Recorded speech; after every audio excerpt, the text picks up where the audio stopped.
Right. What concentration camp is this? You don't know. So what is this? Red Cross.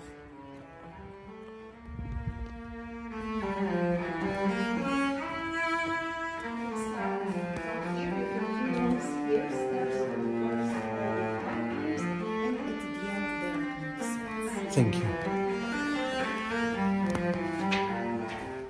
Welcome to the Nazi concentration camp Red Cross. Exploring the ground floor, we step into the chilling reality of 1941. This level housed the main holding rooms and brutal interrogation quarters. The exhibits here are deeply personal, focusing on the victims' identities rather than just the statistics. The journey begins on the ground floor of what was once a military depot. This level serves as an introduction to the cold, industrial efficiency of the Nazi occupation in Serbia. The space is divided into several rooms that once functioned as administrative offices and holding areas for newly arrived prisoners. The permanent exhibition here focuses on the four distinct categories of people who were interned: political hostages, Jews and Roma, suspected communists and partisans, and members of the Yugoslav army. The display cases are filled with the fragile remains of their former lives. You will find collections of personal artifacts that were confiscated upon arrival: weathered identity cards, spectacles, pocket watches, and keys to homes they would never return to. One of the most poignant displays includes original handwritten letters and postcards, some smuggled out by prisoners, which provide an intimate look into the fear and hope they felt. Alongside these personal items, the floor documents the German military bureaucracy. Framed on the walls are original Nazi orders, newspapers from the period, and documents detailing the hostage system, where 100 Serbs were executed for every one German soldier killed. Large-scale black and white photographs of the victims line the corridors, ensuring that as you walk through these former interrogation rooms, you are constantly met by the eyes of those who suffered here. This floor establishes the camp not just as a prison, but as a site of systematic dehumanization.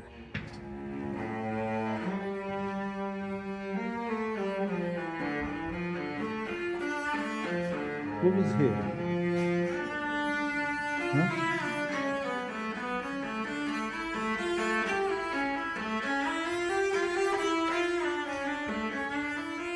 No, but was this prison?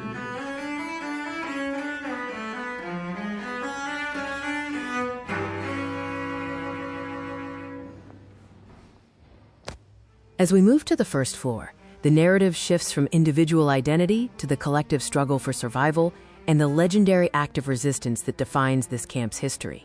During the war, this level housed the main prisoner dormitories and a small dispensary. The exhibition rooms here are stark and haunting, recreations of the inhuman living conditions where hundreds of men were crammed into dark spaces with no heating or ventilation.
The central focus of this floor is the, quote, the 12th of February breakout. On that morning in 1942, 147 barehanded prisoners carried out a daring and desperate attack on their armed guards. It remains one of the largest and most significant organized mass escapes from any Nazi camp in occupied Europe. The displays recount this event in detail through survivor testimonies and tactical maps. You will see exhibits of the few weapons the prisoners managed to recover or improvise during the struggle, as well as artifacts related to the 105 men who successfully managed to scale the double-layered barbed wire fences and reach freedom. This floor also highlights the heavy price of that resistance. It details the mass executions at the nearby Bubanj Hill that followed the escape. The artifacts on this level, from tattered prison clothing to the straw mattresses used as beds on the cold concrete floors, serve as a testament to the resilience of the human spirit in the face of impossible odds.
The final part of the tour leads up to the attic, perhaps the most harrowing and atmospheric space in the entire memorial complex.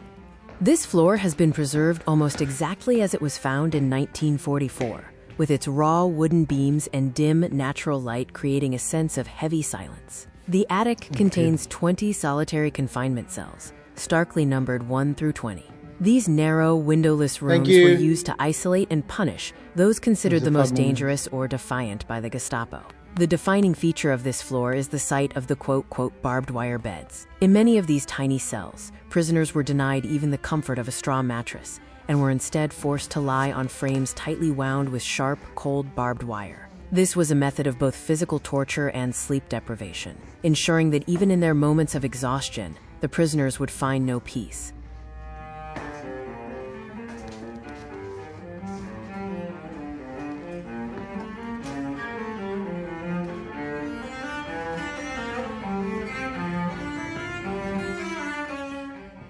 From the narrow corridors of the attic, you can look out through the small gaps in the masonry toward the roll call square below, the very place where selections for execution were made. There is little in the way of modern museum glass or signage here. The architecture of the cells and the presence of the rusted wire speak for themselves. This floor serves as the final, sobering conclusion to the visit, a place of profound isolation that remains an eternal reminder of the ultimate suffering endured by those held within these walls.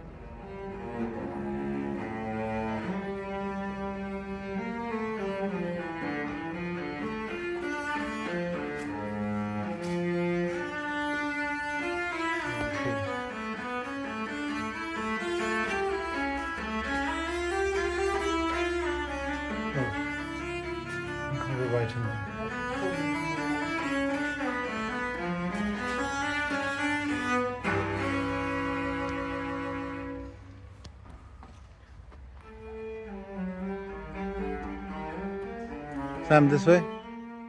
This is the roll call square, Zboriste, the central hub of the camp's daily terror.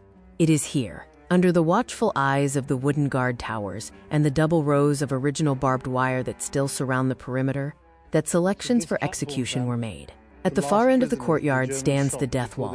While most of the camp's victims were transported to the nearby Bubanj Hill for mass execution, many were shot right here against the cold, hard concrete of the camp walls. As you walk along the perimeter, You can see the memorial plaques that mark the sites of these final moments. February breakout, where prisoners were lined up and shot in full view of their comrades.